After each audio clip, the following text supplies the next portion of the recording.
नहीं, मुझे लगता है कि आलोक, ये भारतीय जनता पार्टी नरेंद्र मोदी के व्यक्तिगत तौर पर उनकी एक पर्सनल हार है।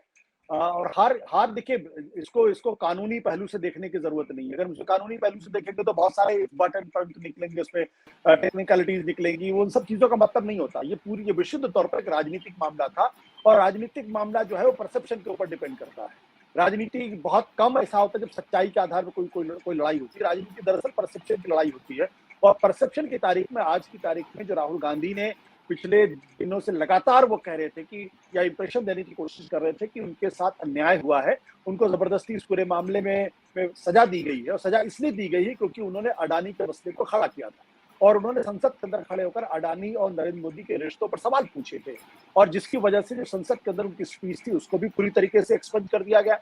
और उसका खमियाजा ये हुआ कि जो मुकदमा लंबे समय से लंबित पड़ा हुआ था, अचानक उसमें तेजी आ जाती है। न केवल तेजी आती है बल्कि उनको आनन फानन में सजा भी सुना दी जाती है, और सजा वो भी डिफेमेशन के मामले में। अगर उनके ऊपर कोई चरित्र हनन का कोई मामला होता, कोई भ्रष्टाचार का कोई आरोप होता, तो भारतीय जनता शायद मान भी लेती कि नहीं, हो सकता भाई राजनीति के अंदर जरूर भ्रष्टाचार किया होगा, जरूर कुछ उन्होंने ऐसा नैतिक अवमानना की होगी। लेकिन मानहानि के मामले में, और वो भी गुजरात में, देखिए ये एक महत्वपूर्ण प्रश्न है। गुजरात में अगर उनको 2 साल की सजा हो गई, और मैक्सिमम सजा हो गई, और न केवल सजा हुई बल्कि उसके अगले ही दिन उनकी सदस्यता भी चली जाती है, न केवल सदस्यता चली जाती है बल्कि उनका बंगला भी उनसे खाली करा लिया जाता है, तो लोग इतने बेवकूफ नहीं है कि लोग इस बात को नहीं समझते हैं। लोग जानते हैं कि इस देश के अंदर बहुत बड़े बड़े कारनामे और हथकंडे करने के बाद भी लोगों के खिलाफ किसी तरीके की कोई कार्रवाई नहीं होती है, और लोग छुट्टे घूमते रहते हैं। ब्रजभूषण शरण सिंह का मामला सबको मालूम है। ब्रजभूषण शरण सिंह के मामले में 6 हिंदुस्तान की महिलाओं ने, बच्चियों ने आरोप लगाया, और उनके आरोपों को बाकायदा दिल्ली की पुलिस ने तस्दीक किया है, ये भी कहा है कि उनके खिलाफ सजा होनी चाहिए। लेकिन आज तक ब्रजभूषण शरण सिंह के खिलाफ किसी तरह की गिरफ्तारी नहीं हुई है, बल्कि सुप्रीम कोर्ट के इंटरवेंशन के बाद इस मामले में उनके खिलाफ एफआईआर दर्ज हुई है। कायदे से 6 एफआईआर दर्ज हुई, उनके 2 एफआईआर दर्ज की गई है। उसमें से एक जो पॉस्को का मामला था, उसमें लड़की का बयान, उसके पिता का बयान बदल गया। तो जहां पर इतने गंभीर आरोप लगे, और इतने गंभीर आरोप लगने के बाद किसी तरीके की कोई कार्रवाई नहीं हुई, वहां यहां सिर्फ एक 3-4 साल पुराने एक बयान को लेकर अदालत में जो मामला लंबे समय तक लंबित पड़ा हुआ था, इस पूरे राहुल गांधी के बोलने के बाद उसमें तेजी आ जाती है। न केवल तेजी आती है बल्कि उनको सबसे ज्यादा सजा मिल जाती है, उनकी सदस्यता बर्खास्त हो जाती है, और उनको अगले 6 साल तक के चुनाव लड़ने पर रोक भी लग जाती है। आप सोचिए, तो ये सबको दिखाई पड़ता है। ये जो आदमी अंधा भी होगा उसको ये बात दिखाई पड़ती है कि राहुल गांधी को जानबूझकर विक्टिमाइज करने की कोशिश की गई। आप उसको भले कहें कि वो अदालत के माध्यम से, इसमें कोई दो राय, अदालत के माध्यम से हुआ, आप कहेंगे कानून के रास्ते, बिल्कुल हुआ। लेकिन परसेप्शन क्या है?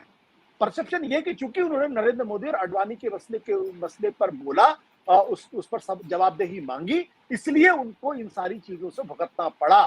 और अगर मान लीजिए अदालत फैसला सुना भी देती, तो भी अगर स्पीकर महोदय अगर इतनी गति नहीं करते, या फिर उनका बंगला नहीं खाली कराते, तो क्या आसमान सर पर टूट जाता? बहुत सारे लोग अभी संसद के अंदर बैठे हुए हैं, जो नहीं बैठे हुए हैं वो भी बंगले में रह रहे हैं, और उसमें भारतीय जनता पार्टी के तमाम कई नेता हैं, भारतीय जनता पार्टी के बाहर भी कई नेता हैं जो सांसद आज की तारीख में नहीं, लेकिन उनका बंगला बना हुआ है, उनके खिलाफ कोई कार्रवाई नहीं होती है।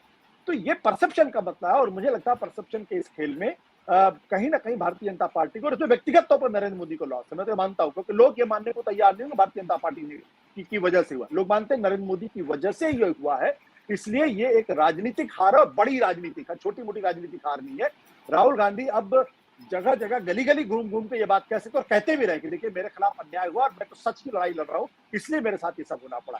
तो भले ही आज हमारे यहाँ क्या दिक्कत क्या है कि जो भारतीय जनता पार्टी से जुड़े हुए लोग हैं, अक्सर उसमें एक मास्टर स्ट्रोक निकाल देते। देखिए अब ये सुप्रीम उन्होंने इसलिए मास्टर स्ट्रोक निकाल दिया कि 2024 में राहुल गांधी बना नरेंद्र मोदी होगा, और अब मजा आएगा, क्योंकि जब भी नरेंद्र मोदी राहुल गांधी का मुकाबला होगा तो राहुल गांधी कहीं खड़े नहीं होंगे, और नरेंद्र मोदी हैंड्स डाउन जीत जाएंगे।